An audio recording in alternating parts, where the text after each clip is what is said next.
नमस्कार दोस्तों, कैसे हैं आप सब।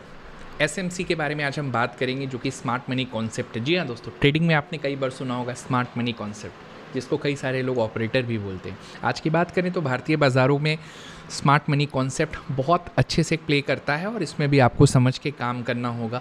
अगर आप ट्रेडिंग साइकोलॉजी इंप्रूव कर रहे हैं तो ये वीडियो आपके लिए है। वीडियो शुरू करते हैं। सबसे पहले कैसे इंडेक्स ट्रेडिंग में, कैसे ट्रेडिंग में एसएमसी काम करता है, क्या क्या चीज़ों का ध्यान रखना चाहिए इस ट्रेड लेने से पहले, उसके बारे में आइए हम इस वीडियो में बातें करेंगे। तो सबसे पहले देखिए क्या क्या हम लोग इस एजेंडा डिस्कस करेंगे। सबसे पहले क्या होता है स्मार्ट मनी कॉन्सेप्ट, फिर हम लोग कौन मार्केट्स को चलाता है, उसको मार्केट मेकर्स बोलते हैं। उसके अलावा फिर हम लोग मार्केट स्ट्रक्चर को समझने का प्रयास करेंगे, फिर लिक्विडिटी के बारे में बात करेंगे, फिर ऑर्डर ब्लॉक्स के बारे में बात करेंगे, फिर फेयर वैल्यू गैप्स के बारे में बात करेंगे, फिर प्रीमियम एंड डिस्काउंट जोन के बारे में बात करेंगे, फिर step by step smart money concept के ट्रेड प्रोसेस के समझेंगे, फिर रिस्क मैनेजमेंट के बारे में जानेंगे और लास्ट में फाइनल टेक अवेज होगा। सबसे पहले समझने का प्रयास करते हैं स्मार्ट मनी कॉन्सेप्ट होता क्या है। तो स्मार्ट मनी कॉन्सेप्ट बेसिकली एक आइडिया पे बिल्ड होता है। ध्यान से सुनिएगा, FII, DII जितने भी हैं वो एक इंस्टीट्यूशन होते हैं, और वो जो इंस्टीट्यूशन है वही मार्केट में मनी फ्लो का काम करते हैं। जितने भी इंस्टीट्यूशंस हैं वो पैसा हैंडल करते हैं क्लाइंट्स का, और उनके पास बहुत सारे बिलियंस ऑफ डॉलर्स होते हैं। तो वो अपने हिसाब से ट्रेड नहीं ले सकते हैं। उनका ट्रेड हमेशा रिस्क मैनेजमेंट को पहले प्रोटेक्ट करता है। रिटेल ट्रेडर हमेशा मतलब इनडिसिप्लिन्ड होता है, इमोशनल होता है, ट्रैप्ड हो जाता है, रिएक्टिव होता है, इंडिकेटर बेस्ड ट्रेडिंग करता है। वही अगर स्मार्ट मनी देखें तो बिल्कुल उसका उल्टा होता है। शांत होता है, स्थिरता से काम करता है, वैल्यूएशन को डिस्काउंट्स पे लेता है, लिक्विडिटी स्वीप करता है। और दोस्तों ये जो पॉइंट है ये आपने कई बार देखा होगा, मार्केट में कई बार देखा होगा, आपके एंट्री करते ही प्रीमियम्स गिरने लगते हैं और आपके जैसे ही एग्जिट करते हैं प्रीमियम्स बढ़ने लगते हैं। तो यही होता है स्मार्ट मनी कंसेप्ट।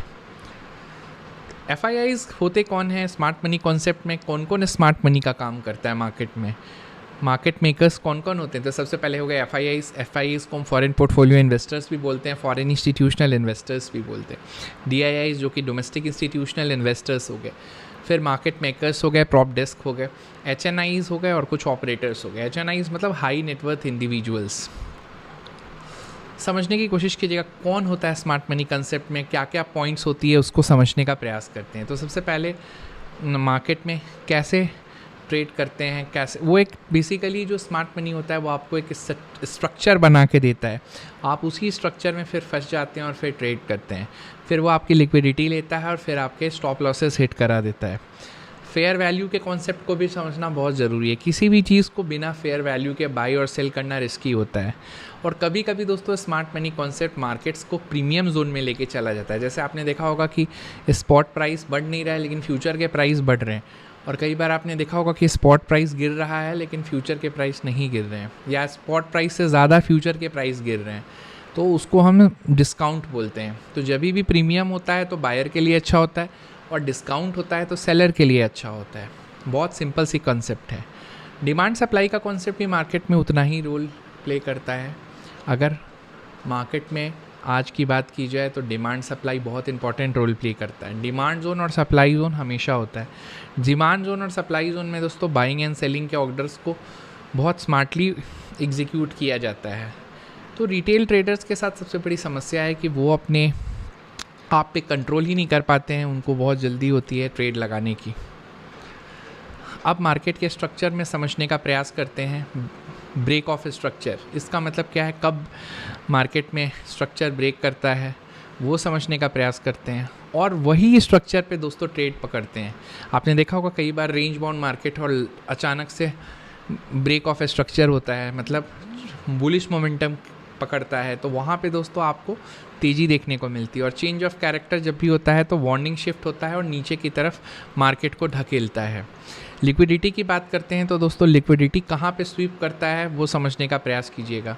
तो रिटेल जो कस्टमर्स होते हैं वो हमेशा हंटिंग की समस्या से स्ट्रगल करते हैं। जैसे वो कॉल ख़रीदते हैं तो स्टॉप लॉस हिट हो जाता है, पुट खरीदते हैं तो भी स्टॉप लॉस हिट हो जाता है। स्टॉप लॉस हिट होने का क्या मतलब है? स्टॉप लॉस हिट होने का मतलब है कि आपका जो ट्रेड था उसमें उन्होंने आपको लिक्विडिटी में निपटा दिया। उसके अलावा रिवर्सल की बात करते हैं तो कई बार ऐसे प्राइसेस से आप जहाँ पे आप एग्जिट मारते हैं वहीं पे लिक्विडिटी रिवर्स होती है। तो ये पॉइंट्स बहुत ज़रूरी है समझना, देखना और सीखना ट्रेड लेने से पहले। अगर लिक्विडिटी से स्वीप करने के टाइम आपका पोजीशन का स्टॉप लॉस कट गया तो आप मार्केट से बाहर हो सकते हैं। इसीलिए ऐसे मार्केट्स में ट्रेड करने के लिए हम सबसे अच्छी राय देते हैं स्टॉप लॉस से भी जो कि अच्छी है वो है हेज करिए। कई बार क्या होता है कि स्टॉप लॉसेस को मार्केट नोइंगली नहीं अननोइंगली हिट करवा देता है और फिर बाद में आपका पूरा का पूरा पैसा चला जाता है। तो उससे बेहतर है कि आप स्टॉप लॉसेस से बचने का प्रयास करें और लिक्विडिटी को पूरी की पूरी तरीके से पकड़ के काम करें। लिक्विडिटी दोस्तों एक हमेशा जोन होता है जो कि ट्रेडर्स के लिए बहुत इंपॉर्टेंट होता है। लिक्विडिटी जोन में ही दोस्तों अच्छा ट्रेडर बाइंग करता है और जो फंसने वाले लोग हैं वो अपना माल बेचते हैं। ऑर्डर ब्लॉक का मतलब समझते हैं क्या होता है। ऑर्डर ब्लॉक क्या होता है कि कौन सा कैंडल है, जैसे आप देख रहे होंगे 3 ग्रीन कैंडल, 2 ग्रीन कैंडल के पहले वाला जो एक रेड कैंडल है उसी को हम बोलते हैं ऑर्डर ब्लॉक। समझने का प्रयास कीजिएगा। तो ऑर्डर ब्लॉक के ऊपर बहुत ज़रूरी है कि ध्यान रखा जाए और अगर आपको ऑर्डर ब्लॉक समझता है तो ही तो बुलिश ऑर्डर ब्लॉक का मतलब क्या हो गया कि last down candle before a strong, ये देख सकते हैं बुलिश ऑर्डर ब्लॉक है। बियरिश ओवर ब्लॉक मतलब last bullish candle before multiple red candle. तो ऑर्डर ब्लॉक हमेशा दोस्तों एक अच्छी चीज़ होती है जो कि ट्रेंड के रिवर्सल या ट्रेंड के बिगिनिंग में ही आप पकड़ने में हेल्प कर सकता है। बड़े जो ट्रेडर्स होते हैं ऑर्डर ब्लॉक का सहारा लेते हैं और फिर मार्केट में ट्रेडिंग और इन्वेस्टमेंट करते हैं। तो ऑर्डर ब्लॉक के ऊपर दोस्तों आपकी नज़र रखनी चाहिए। जैसे आप क्लियरली देख सकते हैं यहाँ पे बुलिश रेंज का ब्रेकआउट हो रहा है, उससे पहले ये आखिरी जो रेड कैंडल बना है with a small size clearly बताता है कि यहाँ पे ऑर्डर ब्लॉक एक्टिवेशन हो रहा है। अब हम समझने का प्रयास करते हैं फेयर वैल्यू गैप्स किसको बोलते हैं। तो फेयर वैल्यू गैप्स का मतलब क्या हो गया कि formed by 3 consecutive candles with a visible price gap. तो अगर 3 कंसेक्यूटिव कैंडल में अगर आप चाहे वो रेड हो जाए ग्रीन, अगर आप देखेंगे तो अगर गैप अप हो जाता है तो वहाँ पे आपको क्लियरली एक फेयर वैल्यू गैप देखने को मिलता है।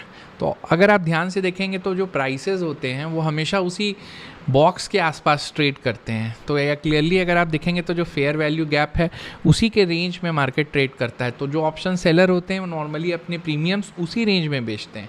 तो जब भी ऐसा पैटर्न बने तो आपको मार्केट में अपने ट्रेड्स को तुरंत एग्जिट नहीं करना चाहिए। खासकर सेलिंग के, बाइंग के ट्रेड्स आपको ज़रूर एग्जिट कर लेने चाहिए, क्योंकि अगर रेंज बाउंड रहा तो आपको दोनों तरफ से लॉस हो सकता है। अगर आपने कॉल भी बाई कर रखी है वहाँ भी लॉस होगा, पुट भी बाई करेगी वहाँ भी होगा, बिकॉज आप मार्केट के रेंज बाउंड मोमेंटम को ट्रैक करने का प्रयास कर रहे हैं।